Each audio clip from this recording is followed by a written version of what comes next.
All right, class. So today we're going to go over a psychosocial intervention for sports injuries and illnesses, as well as head injuries. And at the end, I'm going to cover just some small details about the final. So make sure you watch the whole lecture here. The first thing we're going to cover is the athlete's psychological response to injury. Like it says here, each athlete is going to react differently to an injury because each injury is going to be very different, and it depends on the severity. The greater the injury, the more typically the more severe that the athlete's going to react to that. And there's different phases that they're going to react to. So there's injury, rehabilitation, and then also return to play that they're going to have different reactions to. And as an athletic trainer, you want to be sensitive to these and know how to best encourage and get the most out of your athletes. Here we have the Kübler-Ross's model of reactions. So make sure that you are very familiar with these terms and that you remember them in this order. And they're denial, anger, bargaining, depression, and acceptance. And these are the different stages that most people will go through when they have a major injury or if they have a major loss in their life. And not everyone's going to spend the same amount of time on each stage. Um, some go right to denial and then skip through to anger and bargaining. But some people may react differently, and initially they may not seem very upset, and they may just go straight to being very sad and depressed. And again, as an athletic trainer, you have to be, very aware of this and know if you need to refer, because as we'll learn later on, we're not psychologists, we're not psychiatrists, and we want to make sure we're referring to a specialist when you really need to. Um, I think as an athletic trainer, you get to know these athletes the most out of all of the sports medicine team participants. So you're going to know these athletes better than anyone else, and you should know when they need more advanced help, more professional help when it comes to psychological issues. Some factors um, that you have to know are coping skills, past injury history, social support, personality traits. All these things are going to be um, critical in how the athlete reacts to the injury. And like it says in the last bullet point, they will progress through these stages differently. Okay, so once the athlete has sustained a major injury and you're trying to rehab them and you want to make sure that you are accounting for all the different sociological aspects. One of the things that you have to know is that um, for the most part, your athletes are going to be part of a team, and for the athlete to continue to be engaged in either the team and also the um, rehabilitation process, you have to make sure that they feel um, included. And so they're going to need support from their coaches, from their teammates. They're going to need your support, and you have to make sure that they're engaged. So one of the best ways to do that is to involve all these different parts of their team. So make sure that the coach has time for the athlete and that they pay attention to them. And you're typically not going to have to tell the coach this, but um, just making everyone aware, like, hey, let's try to include such and such player. Same thing for the teammates. Um, and like it says there, allow them to partake in team activities, and that could be during practice time, or it could be outside of practice, but just making sure that there's people there to support them. And all of that is gonna come around and help you as a clinician when you have to get a lot of attention and a lot of concentration when it comes to their rehab and their therapeutic exercises. You want them to be engaged, and all of these things are gonna definitely encourage them and give them you know um, more energy to try to do better when it comes to the rehab. So when you're dealing with an athlete that has a long-term rehab, a lot of the time is going to be spent doing rehabilitation. So they're going to feel a loss of sport identity, a loss of social life, and maybe loss of friends. And that's another reason to get them involved with their coaches, their teammates, family members if needed. You want to avoid isolation at all costs.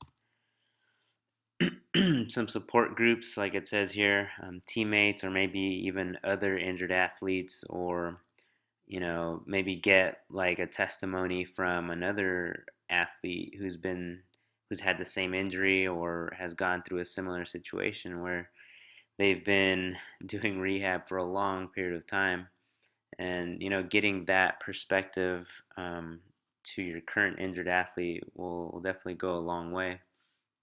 As far as your role as an athletic trainer or coach or a physical therapist, is just to give perspective, to give confidence, to give assurance.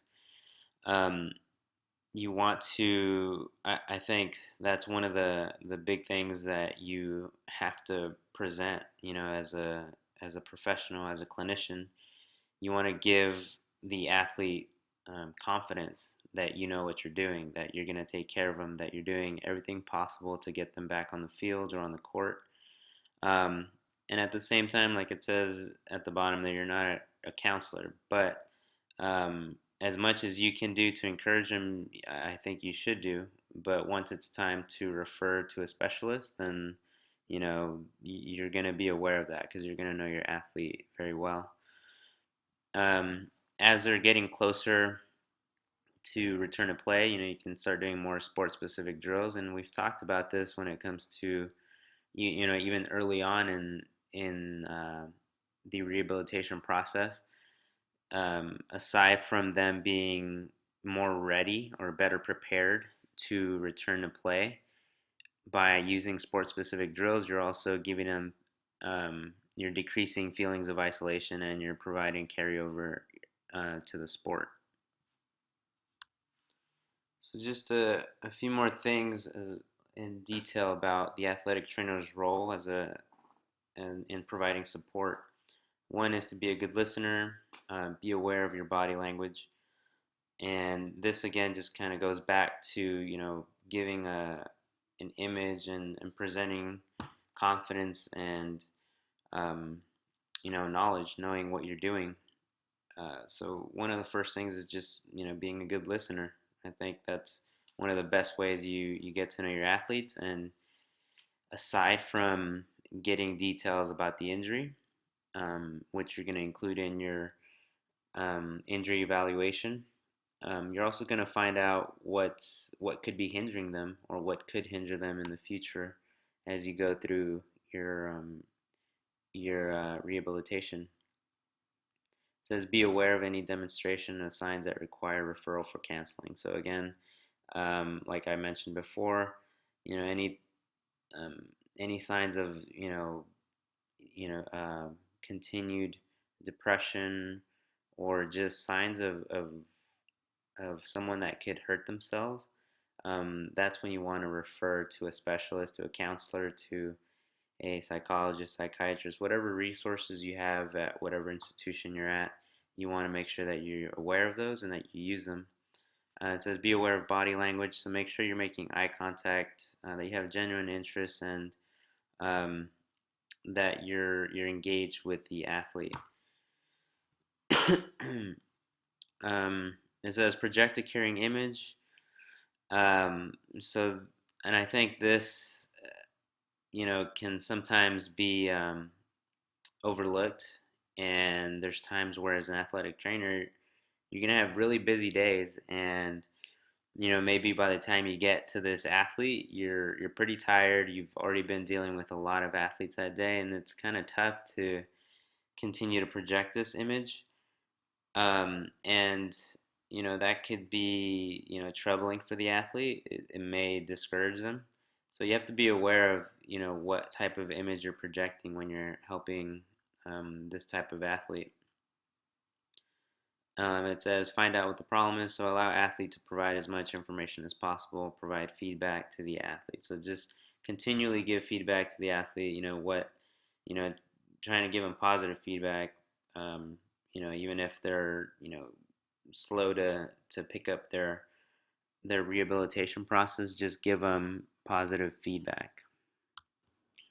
We're going to skip down to this slide here, predictors of injury.